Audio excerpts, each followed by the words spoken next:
કચ્છમાં માર્ગોની બિસ્માર હાલત સામે આજે સ્વૈચ્છિક હડતાલની સાથે નો રોડ નો ટોલની કચ્છમાં મુહિમ શરૂ થઈ છે।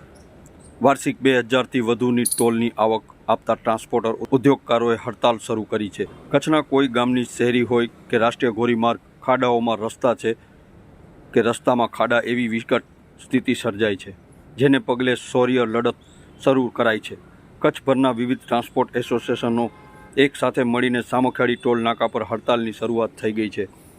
સ્વૈચ્છિક હડતાલમાં કચ્છ બહારથી આવતી ટ્રકો અને વાહનોને નો રોડ નો ટોલની મુહિમ અંગે સમજાવવામાં આવી રહ્યું છે। મોટી સંખ્યામાં આગેવાનો સામખિયાળી સહિત કચ્છના વિવિધ ટોલ નાકા પર પહોંચ્યા છે।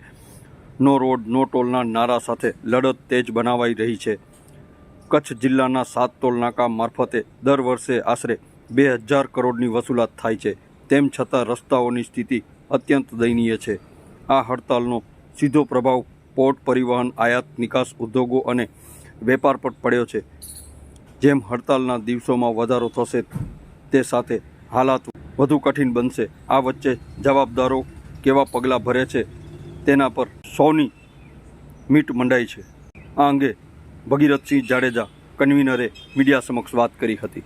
મારું નામ ભગીરથસિંહ જાડેજા છે। હું આ લડતનો કન્વીનર છું અને કન્ટેનર ટ્રાન્સપોર્ટ એસોસિએશનનો સેક્રેટરી છું। આ લડત અમારી જે નો રોડ નો ટોલની છે એ લગભગ છેલ્લા 1 વર્ષથી ચાલે છે।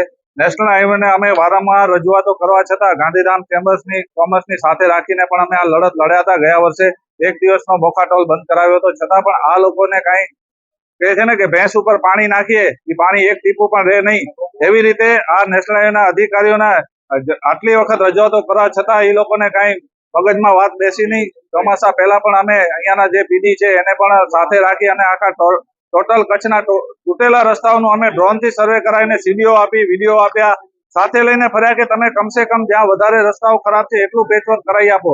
ખાલી દિલાસો અને વાતો સિવાય એ લોકોએ કાંઈ કર્યું નહીં અને એના સિવાય ન કર્યું એટલે ના છૂટકે આજે અમારે આ નો રોડ નો ટોલની મુહિમ સમગ્ર કચ્છના ટ્રાન્સપોર્ટેશન એસોસિએશનો સાથે રહી અને આજે શરૂઆત કરવી પડી છે।